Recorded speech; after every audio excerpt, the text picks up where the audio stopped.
I got so much motherfucking design on right now. Break it down, bring it back, make it clap. I got 3 old thoughts, new block, where that thing. Bitches on my line, and you know. Kerajaan Mataram Islam didirikan oleh Penembahan Senopati atau Danang Sutawijaya pada akhir abad ke-16. Kerajaan ini berdiri pada masa penjajahan Belanda sehingga membuat Kerajaan Mataram Islam tidak luput dari gangguan VOC. Kerajaan Mataram Islam mencapai zaman keemasannya pada masa Sultan Agung Hanyokrokusumo yang berkuasa dari tahun 1613 sampai 1645. Letak geografis kerajaan yang berada di pedalaman membuat Mataram menjadi kerajaan agraris. Pertanian yang menjadi sumber pokok ekonomi, masyarakat berkembang pesat karena didukung tanah yang subur. Pada masa kejayaannya, Mataram berhasil menjadi mengekspor utama beras, tapi siapa yang menyangka bahwa kerajaan itu akan terpecah dan akhirnya dibagi dua.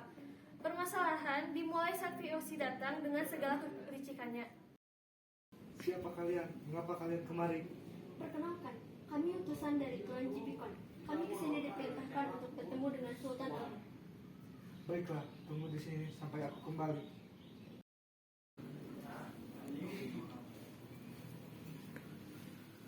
Salam Tuan. Ada apa? Ada utusan VOC yang ingin bertemu dengan Tuan. Apa? Putusan berapa cek? Ada apa orang licik itu dan kemari? Maaf Tuan, hamba sungguh tidak tahu. Ya sudah, ajak mereka kemari. Baiklah Tuan.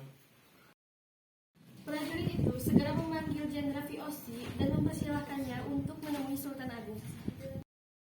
Silakan, kalian diperbolehkan masuk oleh Tuan.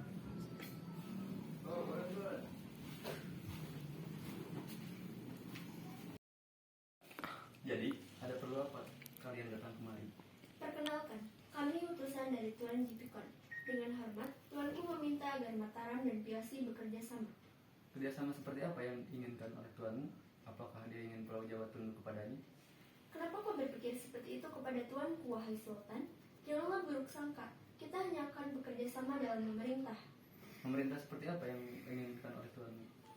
Aku rasa memerintah dalam wilayah dan hasil bumi. Kalau itu yang kau mau, segeralah kau pergi dari kerajaanku ini. Katakanlah kepada tuanmu, selama aku masih hidup, jangan pernah kau bermimpi untuk menginjakan kakinya di tanah ini.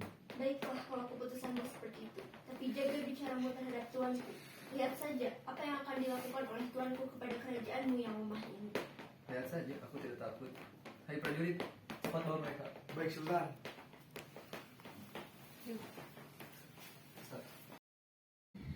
Pada tahun 1620, target utama Mataram bergeser ke arah kota Surabaya selama tahun 1620 sampai 1625. Pasukan Mataram secara berkala mengepung Surabaya dengan 5 kali ekspedisi. 5 tahun kemudian, tepatnya 1629, Sultan Agung mengirim pasukan untuk melakukan penyerangan terhadap VOC. Namun serangan ini gagal akibat medan yang terlalu berat. Pada 1632, Sultan Agung mengirimkan kembali 100 prajurit beserta keluarganya ke Karawang untuk membangun lumbung beras atau pusat logistik. Namun saat merencanakan itu semua, ada seorang suruhan VOC yang menyelusup untuk memata-matai mereka. Prajurit, segera siapkan perlengkapan peperangan kita. Kita akan menyerang VOC. Baik Sultan, kami akan mempersiapkan semuanya.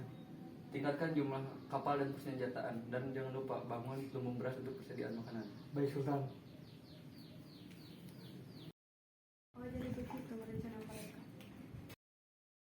Namun saat Sultan Agung menyiapkan peperangan, rencana itu diketahui oleh VOC yang dipimpin oleh Jipikon. Lapor Tuan, kami mempunyai berita yang sangat penting. Mataram sedang mempersiapkan pasukan yang ditujukan kepada kita. Apa? Kurang ajar. Apa yang telah disiapkan oleh Mataram? Mereka telah menambahkan jumlah pasukan dan membangun lumbung beras. Hal ini tidak bisa dibiarkan begitu saja. Apa yang harus kita lakukan, Tuan? Haruskah kita menghabisi warga Mataram? Tidak, belum. Kita pertama-tama hancurkan rumah Mataram yang ada di Karawang dan persiapkan senjata untuk menghancurkan Mataram. Baik, Tuan. Singkat cerita, penghancuran rumah warga pun mulai dilakukan oleh VOC dengan tanpa rasa belas kasihan. Kami telah menjalankan perintah Tuan, rumah warga telah hancur tak bersisa. Bagus. pastikan tidak ada yang tersisa lagi bagi Mataram.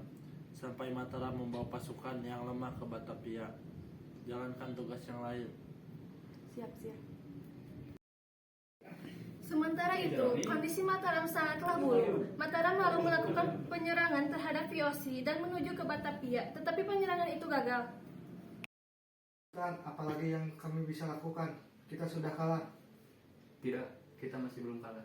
Masih ada harapan. Tapi Sultan, banyak prajurit kita yang telah gugur di perjalanan yang melelahkan ini. Selain itu, senjata kita tidak sebanding dengan VOC. Ya sudah, kita kembali ke Mataram sekarang juga.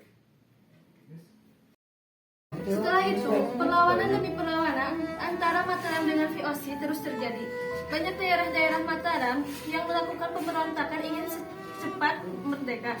Naas pada akhirnya Sultan Agung wafat karena sakit keras pada tahun 1645.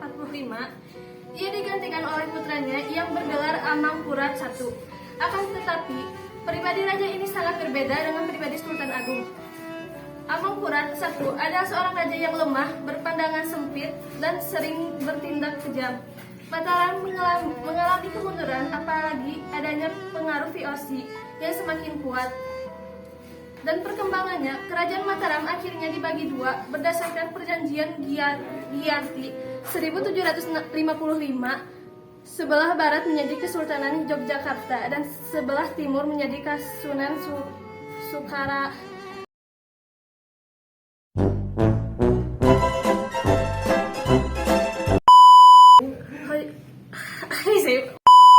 Senjataan Baik, Sultan. dan bangunkan dan bangun.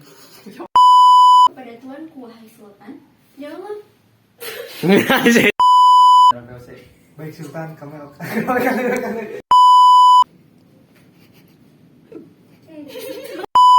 itu senjata kita tidak sebanding dengan VOC.